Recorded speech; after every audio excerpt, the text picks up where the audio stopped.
혹시 마음이 막 여러 갈래로 찢어지는 것 같은 그런 불안감 느껴보신 적 있나요? 오늘은요, 약 2000년 전 누가복음에 기록된 지혜를 통해서 이 나뉜 마음의 문제를 어떻게 해결할 수 있는지 한번 알아보려고 합니다. 이 시대를 초월한 해법이 오늘을 사는 우리의 삶을 어떻게 바꿀 수 있을지 지금부터 같이 한번 파헤쳐 보시죠. 요즘 사람들 보면 정말 다들 바쁘게 살아가죠. 근데요, 그 바쁨의 뒷면을 가만히 들여다보면 사실은 더 깊은 감정, 바로 걱정이 숨어 있는 경우가 많습니다. 우리는 도대체 왜 이렇게 걱정하며 살게 된 걸까요? 바로 이 질문에서부터 오늘의 이야기를 시작해 보겠습니다. 자, 이 슬라이드가 정말 중요한데요. 원전에서는 걱정이라는 걸 우리가 그냥 느끼는 불안한 감정 그 정도로만 보지 않아요. 그리스어 원어인 메림나오를 뜯어보면요. 나누다라는 뜻의 메리조와 마음을 뜻하는 누스가 합쳐진 단어거든요. 말 그대로 마음이 사방으로 갈기갈기 찢어져서 어떤 것 하나에도 제대로 집중할 수 없는 상태. 바로 이게 우리가 오늘 해결해야 할 문제의 진짜 정체인 거죠. 네, 그렇다면 이렇게 우리 마음을 조각조각 내버리는 걱정은 대체 어떤 모습으로 우리 삶에 나타날까요? 첫 번째 섹션, 걱정의 해부학에서 그 실체를 한번 자세히 들여다보겠습니다. 이렇게 나뉜 마음은 우리 일상 곳곳에서 그 모습을 드러냅니다. 예를 들면 먹고 사는 문제에 대한 걱정, 또 다른 사람들이 나를 어떻게 볼까 하는 염려, 그리고 당장 내일 무슨 일이 일어날지 모르는 이 불확실한 미래에 대한 두려움까지 이 모든 것들이 우리 마음을 쉬지 않고 여기저기로 잡아당기니까 결국엔 아무것도 제대로 할 수 없는 무력감에 빠지게 되는 거죠. 그럼 이 나뉜 마음을 도대체 어떻게 다시 하나로 모을 수 있을까요? 놀랍게도 말이죠. 그 첫 번째 힌트는 바로 우리 주변의 자연 속에 숨어 있었습니다. 두 번째 섹션, 신뢰에 대한 자연의 가르침입니다.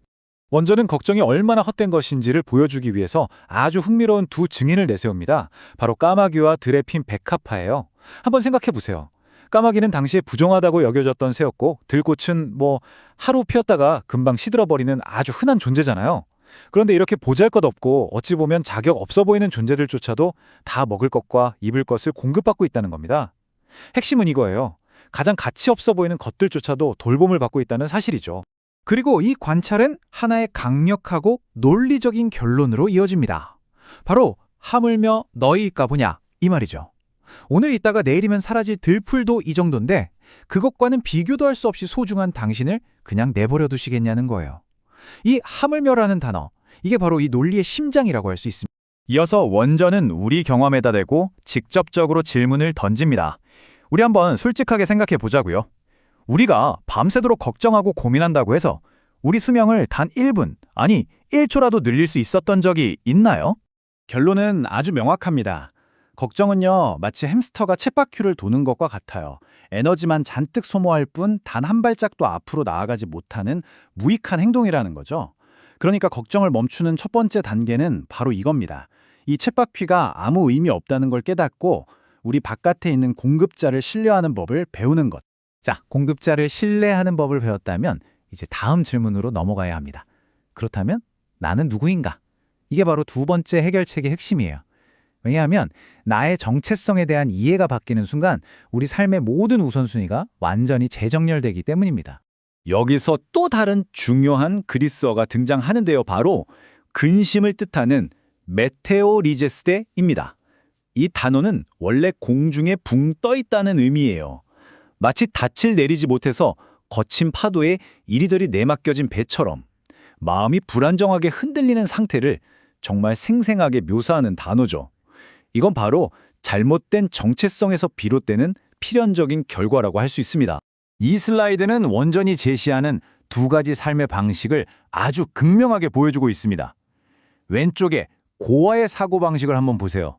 스스로를 나는 혼자다 라고 생각하니까 최우선순위는 당연히 생존이 되고 그 결과는 끊임없는 불안일 수밖에 없죠. 반면에 오른쪽에 자녀의 사고방식은 완전히 다릅니다. 나를 돌보는 아버지가 있다고 믿으니까 우선순위는 아버지의 뜻이 되고 그 결과 모든 필요가 채워질 것이라는 신뢰가 생기는 거죠. 내가 나를 어떻게 정의하느냐에 따라 삶 전체가 이렇게 달라지는 겁니다. 그래서 원전은 이 모든 걸 아우르는 단 하나의 핵심 원칙을 제시합니다. 바로 이거죠. 오직 너희는 그의 나라를 구하라. 그리하면 이런 것들을 너희에게 더하시리라. 다시 말해서 가장 중요한 것을 최우선으로 두면 나머지 우리가 필요하다고 생각했던 것들은 자연스럽게 따라온다는 약속입니다. 여기서 오해하면 안 되는 게 이게 현실의 필요를 그냥 무시하라는 말이 절대 아닙니다. 중요한 건 순서예요, 순서. 마치 건물을 지을 때 주춧돌을 먼저 단단히 놓아야 벽과 지붕이 안정적으로 세워지는 것처럼 우리 삶에서도 가장 중요한 기반을 바로 세우면 나머지 것들은 자연스럽게 제자리를 찾아간다는 원리입니다. 자, 이제 신뢰를 배우고 정체성도 바로 세웠다면 마지막 단계인 행동이 남았습니다. 원전은 이걸 일종의 영원한 투자 전략으로 설명하는데요. 아주 흥미롭습니다. 세 번째 섹션, 당신의 보물이 있는 곳입니다. 이 슬라이드는 원전의 다소 급진적으로 들릴 수 있는 명령을 아주 논리적인 4단계 투자 전략으로 풀어내고 있습니다. 1단계, 내가 가진 것들이 영원하지 않다는 걸 인식합니다. 2단계, 그것을 관대한 행동, 즉 나눔으로 전환하는 거죠. 3단계, 이런 행동을 통해 낡아지지 않는 주머니를 만드는 겁니다. 그리고 그 결과 4단계에서 아무도 훔쳐갈 수 없고 썩지도 않는 하늘의 보물을 쌓게 된다는 거죠. 핵심은 바로 이겁니다.